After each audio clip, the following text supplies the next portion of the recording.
Я поступил в 1995 году, закончил в 2000 году.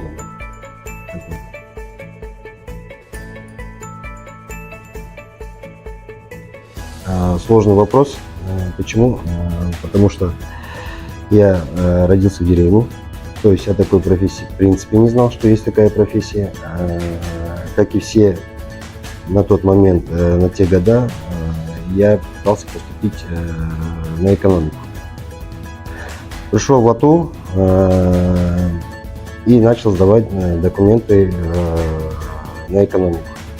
Ну, сами знаете, в то время денег очень мало было, перестройка, у родителей денег нет. И мы посоветовались, куда можно поступить, чтобы пройти на грант. И мне посоветовали, вот экономика Казахстана развивается, заводы строятся уже.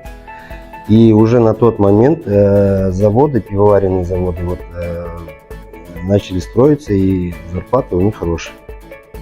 Есть, в принципе, перспектива, что промышленность будет развиваться. После перестройки не всегда будет купи-продай, а на тот момент было купи-продай именно. Бизнес процветал, базары процветали, все крутые становились. Ну, так с отцом решили, давайте попробуем именно пивоваренную отрасль. И так сдали документы, сдали тесты, у меня самый высший балл получил. И именно в те года начиналось именно тесты второй год. Самый высший балл, и на грант поступили.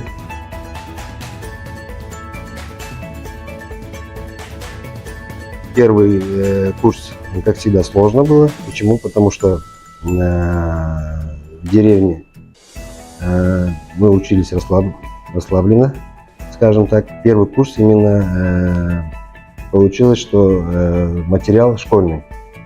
В первом курсе немножко сложновато было, еле-еле прошли, а потом уже, четверки, пятерки потянулись.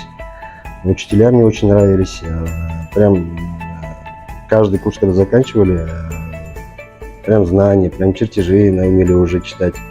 Заводы уже умели чертежи читать, оборудование разбирались, получали хорошие знания. Ну, это правда. Кто не учился, тех отчисляли сразу. Тогда не церемонились.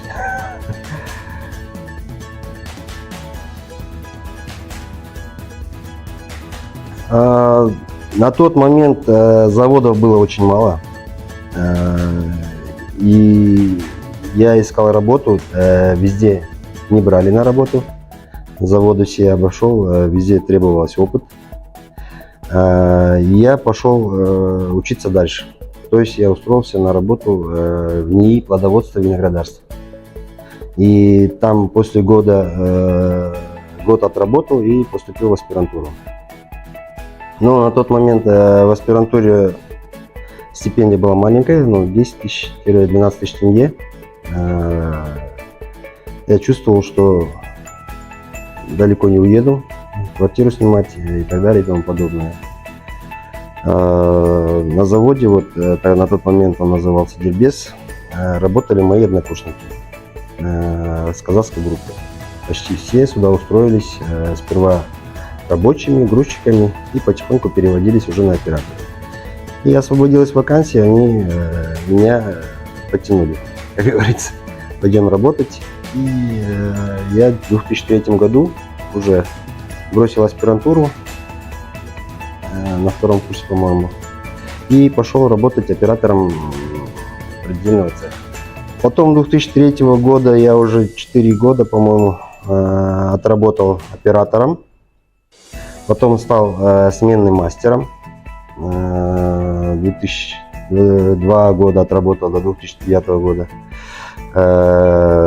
Потом перевели на инженера-технолога. В этой позиции я полгода отработал. Потом уже перевели на главного технолога. И вот с 2014 года я по сегодняшний день, почти 10 лет, уже являюсь главным технологом. Здесь компания европейская. И здесь я могу похвастаться, смотрят на личные качества каждого человека. То есть человек, если захочет, он быстро будет и зарплату поднимать, и карьеру поднимать.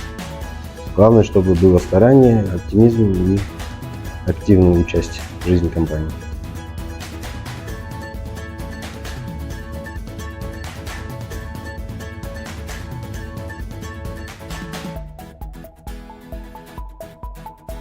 Ну, смотрите, сейчас мы, вот компания, я уже сколько лет, вот с 2007 года набираю ребят. У нас, в принципе, всегда есть вакансии, всегда есть студентов, куда отправиться. Я по себе знаю, что студентам первое время очень тяжело устроиться на работу. Поэтому у нас есть стажировка, то есть мы берем человека на 6 месяцев, оплачиваем такую же зарплату и просто его обучаем. Ничего не требуем, просто обучаем его, чтобы в будущем подготовить специалиста для себя или для других компаний, но главное, чтобы он нашел себя в жизни. Это первое. Второе, я стараюсь брать людей с университетов, с колледжей на начальную позицию, ну, на оператора первого разряда. У нас есть еще подрядные организации, могу туда взять. Ну, зарплаты плюс-минус одинаковые. И в течение месяца, 2 месяцев смотрим, если он активный и он быстро схватывает, оставляем на работу. Вакансии есть всегда. Это только один завод, наш Карлсберг. А таких заводов сейчас в Алмате и в других городах Казахстана очень много. То есть все уже начали понимать, что производство – это больше денег, чем купи и продай заниматься. То есть производить, зарабатывать можно больше денег. И уже с России, уже с Европы очень много заводов приезжает и локализуется именно в Казахстане. Потому что экономическое удобное месторасположение, логистика. С Китаем могут работать, с Европой, с Россией и со всеми странами. Мы уже пиво уже в Киргизию, в Ташкент уже экспортируем. То есть объемы растут. Ну, в принципе, без работы студенты, если у них есть желание, не останутся.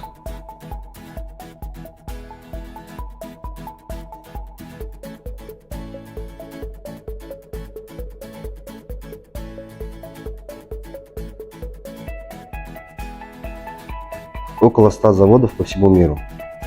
И наши сотрудники, которые здесь работали, их забирают, хороший результат, который показывает, забирают на другие заводы. То есть одного забрали у нас сейчас недавно вот, главного пивовара директором по производству в Баку. То есть он там уже работает. Одного нашего сотрудника, тоже выпускник АТУ, Рычков Сергей его зовут, его в Камбоджу, директор завода.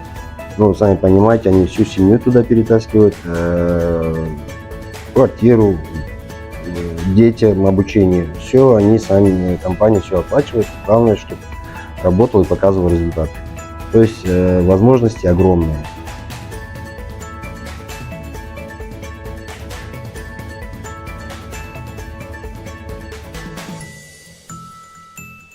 Но у главного технолога это основной выпуск качественного пива. Это главная обязанность.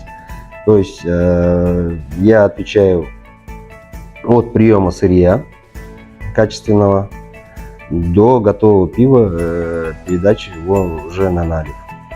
Главный технолог, в общем, я контролирую сырье, которое приходит на завод. Это солод, ячмень, хмель и все добавки сопутствующие. То есть качественное удостоверение, анализ лабораторный, это все контролируем. После уже соблюдения технологий, начиная от дробления сырья и оканчивая уже фильтрацией готового продукта. На каждом этапе свой контроль идет. Лабораторный контроль, соблюдение технологических режимов, это температурных, это все проверяется на ежедневной основе. У нас есть, в принципе, это все автоматизировано, но необходимо это все проверять. И параллельно как говорится, бизнес любит деньги. Солод, который приходит с содержанием крахмала там 70%, на выходе в пиве я уже плотность этого крахмала превращается в сахар, и плотность этого пива тоже контролируем. То есть солод приняли, выпустили продукт, и между процессами есть потери. То есть потери этого сахара. Мы должны работать над потерями сахара и сопутствующих материалов, чтобы бизнес приносил прибыль. То есть ребята, допустим, принимают пиво, перекачку, слили в дренаж, а это никто не увидел. А потом на выходе мы уже по формуле все рассчитали, увидели, что идут потери, и начинаем заниматься этой проблемой.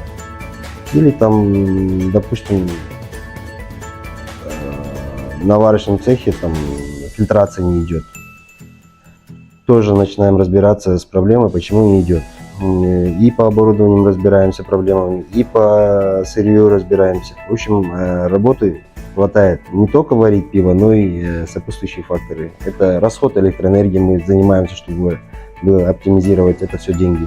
Расход воды, расход газа, это тепла. Этими вещами тоже мы занимаемся. Эффективным производством тоже занимаемся. Это все деньги, и это все прибыль компании. Чем больше прибыль, тем больше у нас денег.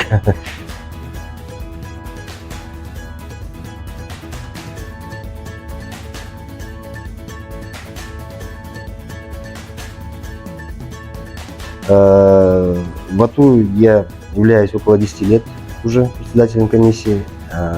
И я в попечительском совете работаю, также председатель государственной комиссии по этой специальности, по технологии бродильных производств и виноделия.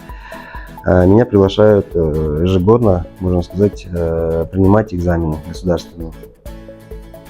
При приеме экзаменов каждый год при общении со студентами мы стараемся давать обратную связь преподавателям, что нам необходимо, что нужно добавить, где надо улучшиться, где лучше, еще лучше сделать, обратную связь. И во время беседы уже со студентами я вижу уже по глазам, столько лет уже с людьми работаем, у кого есть желание именно работать в этой отрасли. И стараюсь сразу забрать их на работу. Как-то так мы тесно сотрудничаем с АТУ. И вот что мне нравится в АТУ, они не стоят на месте. Каждый год развиваются, и все стандарты стараются получить необходимые, чтобы улучшить свои эти показатели. Они поставили пивоваренный, мини-пивоваренный заводик. То есть студентам уже наглядно можно обучаться, наглядно уже понимать, что они делают. Не только пивзавод там поставили, тестомесильный, там кондитерские поставили цеха. Я еще видел дробилку там какую-то, элеваторы поставили. Это все развитие. В наше время, когда мы учились, мы делали только лабораторные анализы. То есть непосредственно там колбами. Ну, у нас тоже было очень интересно. Ездили на дегустации на другие заводы. Очень интересно было. И сейчас, мне кажется, студентам еще интереснее, в принципе, учиться в технологическом университете. Но я видел недавно в новостях, что Алматинский технологический университет вошел в 5 лучших вузов Казахстана. Да? Ну, я очень горжусь, что учился в университете. Когда я поступал, это был алматинский филиал Джамбульского технологического университета. Сейчас самостоятельный университет, еще в Астане открыли. Развивается очень хорошо. Да, и я бы порекомендовал будущим абитуриентам, студентам пойти именно в эту отрасль. Почему, я объясню. Потому что промышленность развивается, кушать мы всегда хотим. И я думаю, никогда эта отрасль не умрет. То есть всегда будет работать. Смело, не бойтесь, идите в эту отрасль.